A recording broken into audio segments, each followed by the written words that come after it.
Cherukuri Ramoji Rao. Ramoji group సంస్థల అధినేతగా రామోజీరావు పేరు తెలియని వారు లేరు అనడంలో అతిశయోక్తి లేదు. వయసు రీత్యా వచ్చిన కొన్ని అనారోగ్య సమస్యల కారణంగా గత కొన్ని రోజులుగా ఇబ్బంది పడుతున్న ఆయన హైదరాబాద్ నానక్రమ్గూడలోని స్టార్ హాస్పిటల్లో ఈరోజు తెల్లవారుజామున కన్నుమూశారు. ఈ నేపథ్యంలో ఆయన గురించి కొన్ని విషయాలు తెలుసుకుందాం. రామోజీరావు 1936 నవంబర్ 16న కృష్ణా జిల్లా పెద్దపారుపూడిలో చెరుకూరి వెంకట సుబ్బారావు, వెంకట సుబ్బమ్మలకు జన్మించారు. వ్యవసాయ కుటుంబం నుంచి వచ్చిన ఆయనకు తెలుగు భాష పైన ఉండే అభిమానం అంతా ఇంతా కాదు. ఈయనకు భార్య రమాదేవి, 2 కుమారులు కిరణ్, సుమన్. 2012లో సుమన్ ల్యుకేమియా వ్యాధితో మరణించారు. కెరీర్ ప్రారంభంలో సైకిల్ పైన పచ్చల వ్యాపారం కూడా చేసిన ఈయన తరువాత కుటుంబ సమేతంగా హైదరాబాద్కు మకాం మార్చారు. కేవలం 2 ఉద్యోగులతో మార్గదర్శి చిట్ ఫండ్స్ను 1962లో ప్రారంభించారు. అలా మొదలైన మార్గదర్శి అంచెలంచెలుగా ఎదిగింది. తరువాత 1969లో అన్నదాత అనే మ్యాగజైన్ను ప్రారంభించారు రామోజీరావు గారు.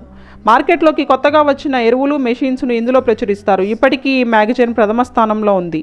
వ్యాపార నిమిత్తం కొన్ని నెలలు ఆయన విశాఖపట్నంలో ఉండేవాడు. పేపర్ చదివే అలవాటు ఎక్కువగా ఉండేది ఆయనకి.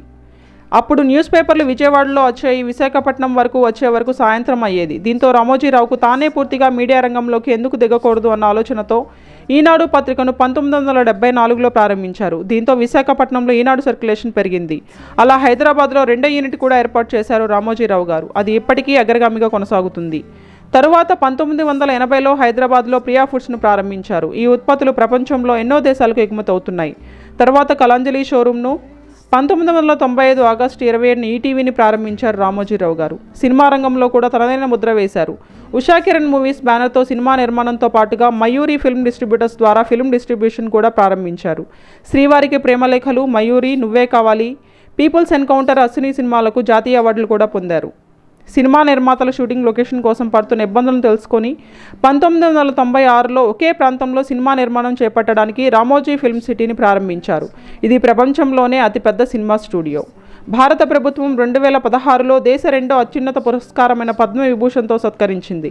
ప్రతిఘటన సినిమాకు గాను 1985లో ఫిల్మ్ఫేర్ అవార్డు కూడా పొందారు.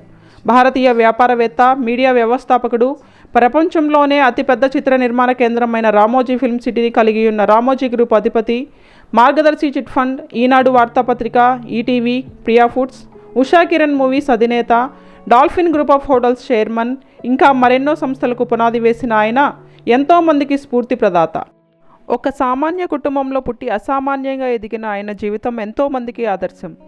రామోజీరావు గారు చేసిన సేవలను ఎప్పటికీ స్మరించుకుంటూ ఆయన మరణానికి అశ్రుతాంజలి.